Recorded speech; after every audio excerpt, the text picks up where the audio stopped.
जज्बात बदल देंगे हम, वक्त बदल देंगे, जज्बात बदल देंगे।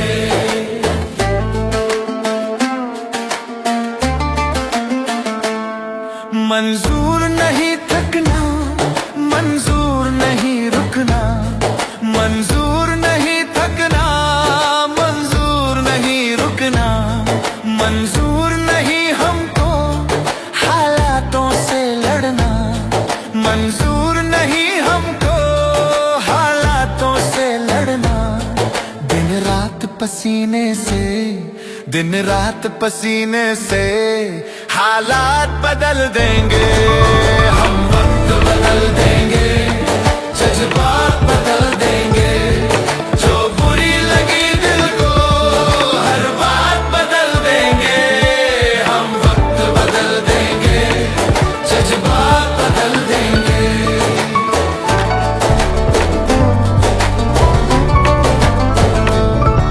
हम आए हैं जग को कुछ देकर जाएंगे, हम आए हैं जग को कुछ देकर जाएंगे।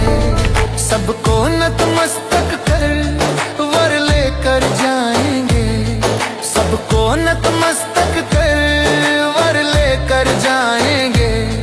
ठोकर दाताओं की, ठोकर दाताओं की औकात बदल देंगे हम, वक्त बदल देंगे, जज्बात बदल देंगे। जो बुरी लगी दिल को हर बात बदल देंगे हम, वक्त बदल देंगे, जज्बात बदल देंगे।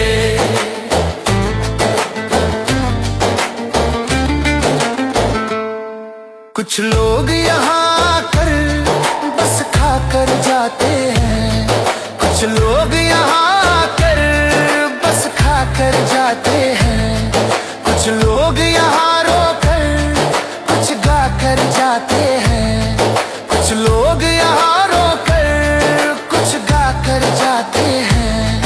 हम कर्मवीर बालक, हम कर्मवीर बालक कायनात बदल देंगे हम, वक्त बदल देंगे, जज्बात बदल देंगे।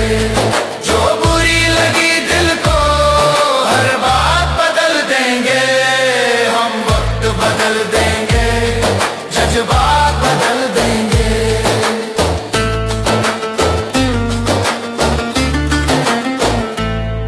ताने देते हैं जो ताने तुम देने दो, ताने देते हैं जो ताने तुम देने दो।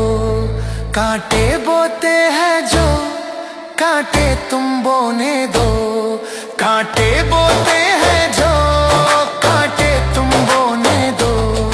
हम है कर्मठ प्राणी, हम है कर्मठ प्राणी, इतिहास बदल देंगे हम, वक्त बदल देंगे, जज्बात बदल देंगे। जो बुरी लगी दिल को हर बात बदल देंगे हम, वक्त बदल देंगे, जज्बात बदल देंगे। हम वक्त बदल देंगे, जज्बात बदल देंगे।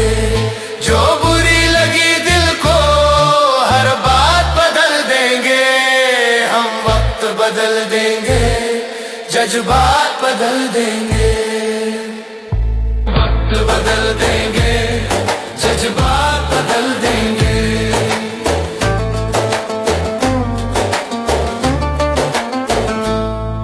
हम आए हैं जग को कुछ देकर जाएंगे। ये आयोजन सिर्फ सम्मान करना नहीं है जैन विधायकों का, जैन कॉर्पोरेटर्स का, ये सिर्फ सम्मान करना नहीं है। तो आज का दिन जैन समाज की जो बढ़ती राजनीतिक में अपनी भागीदारी है वो दिखाने का आज का दिन है। आज हम यदि देखें तो जैन समाज हर क्षेत्र में आगे है। जैन समाज शिक्षा के क्षेत्र में आगे, आरोग्य के क्षेत्र में, सहकार हो, व्यापार हो, उद्योग हो, हर क्षेत्र में आगे है। जब भी कोई आपदा आती है देश पे, सबसे पहले सेवा करने के लिए जाने वाला जैन समाज ही होता है। इतना सब होते हुए भी, सक्षम होने के बावजूद भी आज जैन समाज पे विभिन्न आघात भी होते जा रहे हैं। कभी हमारे मंदिर तोड़े जा रहे हैं, कभी मंदिरों पे, तीर्थ स्थलों पे कब्जा किया जाता है, कभी साधु भगवंतों के बारे में अपशब्द बोले जाते हैं, कभी उन पे हल्ले होते हैं, कभी हमारे साधर्मिक भाइयों पे भी जब वो व्यापार करते हैं उनको भी काफी परेशानियों का सामना करना पड़ता है। ये सब क्यों? ये सब इसलिए कि हमारे पास बाकी सब ताकतें होते हुए भी हमारी राजनीतिक ताकत कहीं ना कहीं कम है। आज नीति निर्धारण में हम नहीं के बराबर है। एक जमाने में नीति निर्धारण में सबसे अहम भूमिका अगर किसी की होने की तो वो जैन समाज की होने की। आज वहां पे हम कहीं ना कहीं कम बढ़ते नजर आ रहे थे। मगर पिछले 4 वर्षों में, 4 वर्षों के पहले भारतीय जनता पार्टी में तत्कालीन प्रदेश अध्यक्ष चंद्रकांत दादा पाटिल से हमने गुजारिश की। तब ललित जी गांधी इनके नेतृत्व में उन्होंने एक प्रोजेक्ट रखा और उन्होंने चंद्रकांत दादाजी और मुख्यमंत्री महोदय से, तब के वो विरोधी पक्ष नेता थे देवेंद्र जी फडणवीस, उनके सामने ये भूमिका रखी कि यदि आपको जैन समाज को राजनीति में सक्रिय करना है तो जैन समाज को एक अलग व्यवस्था आपको करके देनी पड़ेगी। एक प्रकोष्ठ का निर्माण, एक सेल का निर्माण, एक अलग व्यवस्था का निर्माण करके देना पड़ेगा। तो जो जैन समाज तन मन और धन से भारतीय जनता पार्टी के साथ है ही, वो और सक्रिय तरीके से राजनीति में जुड़ेगा और पार्टी की भी ताकत बढ़ाएगा। और तब उनके निवेदन को मान देते हुए 2021 9 अगस्त 2021 को भाजपा जैन प्रकोष्ठ की स्थापना की गई और पहला प्रदेश अध्यक्ष बनने का मान तभी मुझे मिला। पिछले 4 वर्षों से उस माध्यम से महाराष्ट्र के सभी जिलों में, 36 जिलों में, 253 तालुकाओं में और 350 से अधिक शहरों में आज भारतीय जनता पार्टी की सक्रिय कार्यकारिणियां मौजूद है, वो काम कर रही है और उसका ही फलस्वरूप अब भी कॉर्पोरेशन इलेक्शन में 235 कुल 235 पार्षद लड़ने के लिए अपने पास कार्यकर्ता तैयार थे।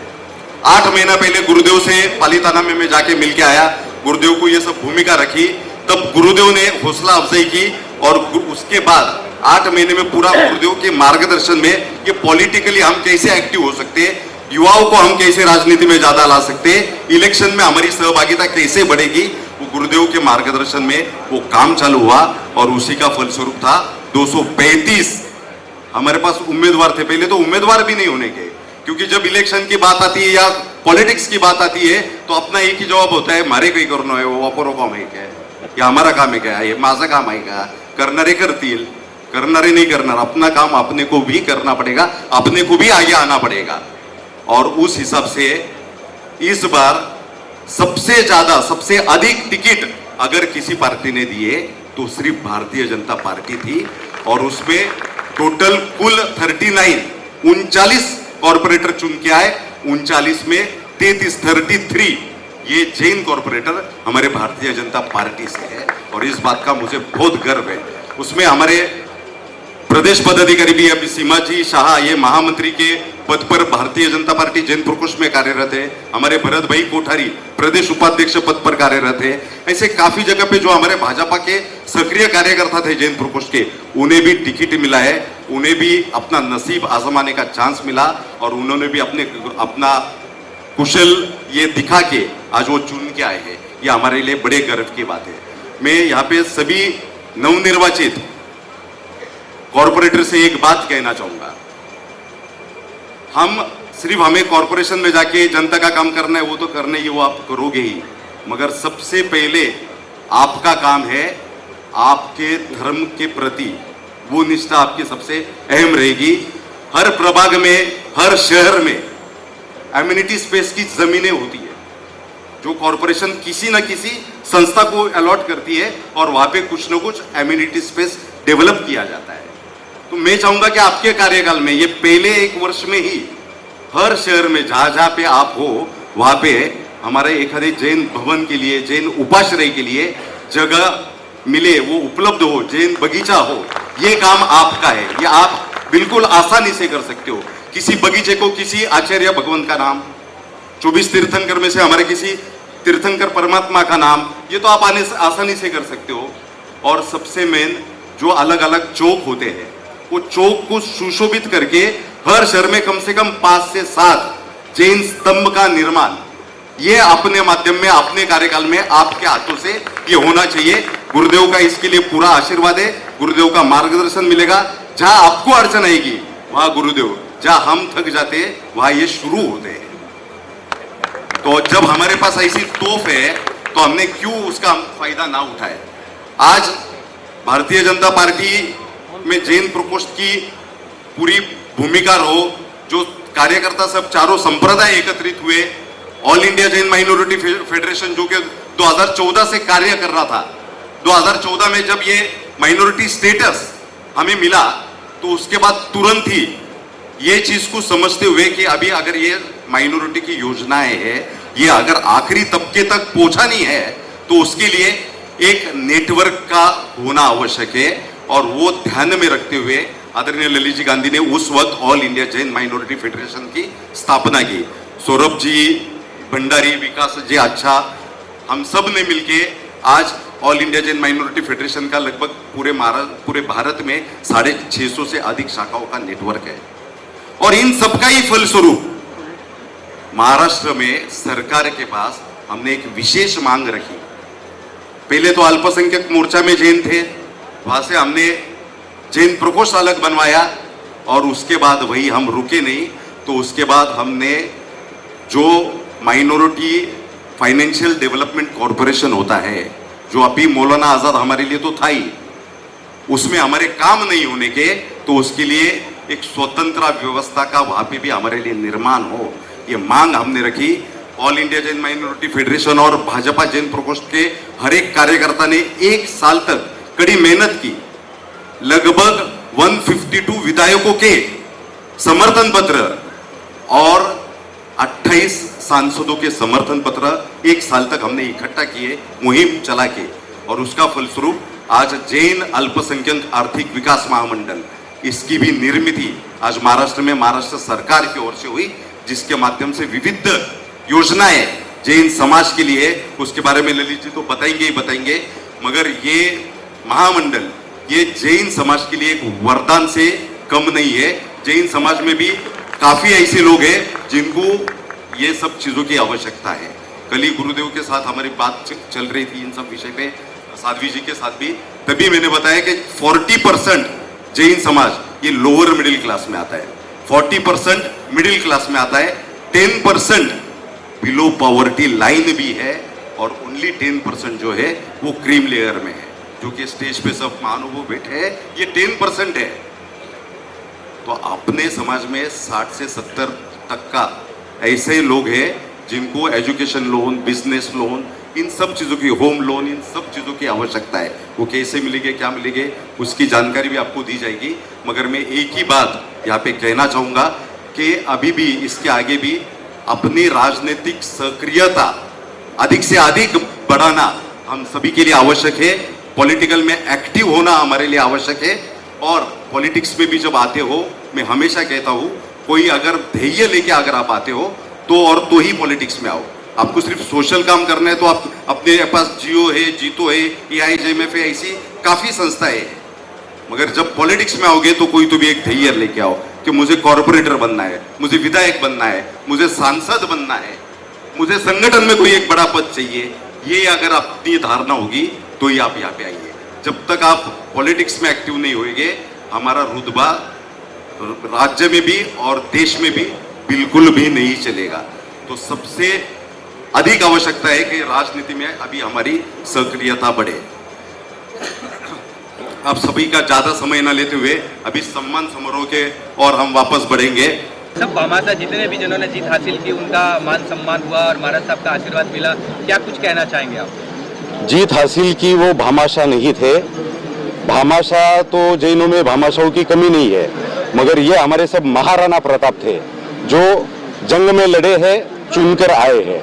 एक देखा जाए तो जैन समाज ये हर क्षेत्र में, वो सेवा का क्षेत्र हो, शिक्षा का हो, व्यापार का हो, उद्योग का हो, हर क्षेत्र में जैन समाज आगे है। मगर कहीं ना कहीं नीति निर्धारण में जहाँ पे पहले जैन समाज अग्रणी भूमिका में था, वहाँ नीति निर्धारण में कहीं ना कहीं अभी पीछे हटता जा रहा था।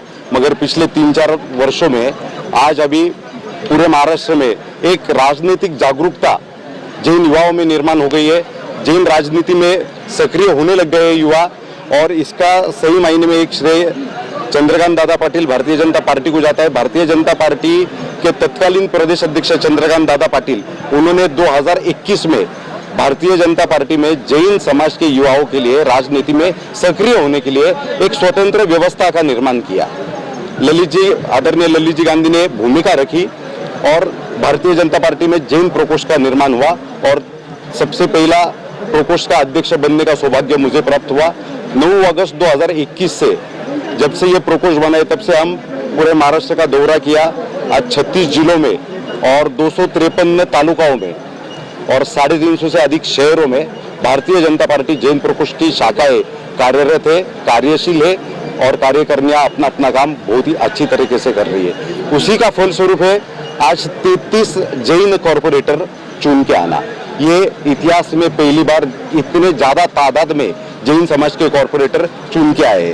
और अगर नगर पालिका की हम बात करें तो नगर पालिका में 59 जैन कॉर्पोरेटर्स चुन के आए हैं। जी, ये जीत जो हुई है और समाज की एकता को लेकर हो या संघ को लेकर हो, संतों की कितनी भूमिका साबित हुई कि उनका आशीर्वाद, उनकी प्रवचनों के माध्यम से लोग जागरूक हुए? देखिए, परमात्मा तो है, हमारे 24 तीर्थंकर है, मगर आज के तारीख में जो इस धरा पर है, हमारे तीर्थंकर रूपी हमें मार्ग दिखाने वाले तो सभी हमारे साधु भगवंती है। आज जैन समाज का एक बड़ा सौभाग्य है कि उनको इतने बड़े साधु परंपरा मिली है, और उसमें विशेषकर आचार्य नए पद्म सागर महाराज साहब, जिनके बारे में ये कहा जाता है कि वो एक विजनरी नेता है। आज नए पद्म सागर महाराज साहब ने जो मुहिम आज एक चलाई है, वो लोगों को पॉलिटिक्स में इन्वॉल्व करना चाहते। उनका ये कहना है, उनकी ये हमें सीख है जिसपे हम चल रहे हैं कि राजनीति में जैनों का दबदबा बने, जैनों का रुतबा बने, जैनों की सक्रियता बने। और उसके लिए आज उन्होंने एक जियो के अंतर्गत राजनीतिक फोरम की भी एक आज घोषणा की है, जिसकी जिम्मेदारी उन्होंने आदरणीय ललित जी गांधी पे दी है, और वैसे ही महाराष्ट्र की जिम्मेदारी मेरे पे दी है।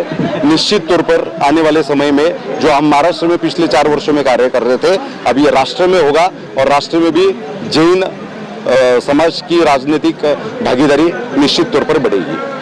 श्री नरेंद्र मेहता जी और आदरणीय मंगल बख्तुवार जी ने भी शिरकत की। वो हर सभा में, हर प्रोग्राम ज्वाइन करते रहते हैं, तो उनके बारे में आपने क्या कहना चाहिए? मंगल प्रभा जी लोढ़ा ये हमारे जैन समाज के एक ऐसे हस्ताक्षर है कि वो अमिट हस्ताक्षर है।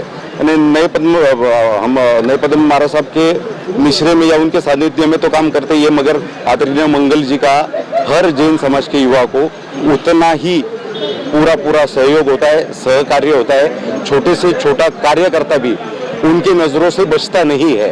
वो एक आध कार्यकर्ता को 4 साल के बाद भी देखे तो दूर से वो उनको नाम से आवाज देते हैं, ये उनकी खासियत है।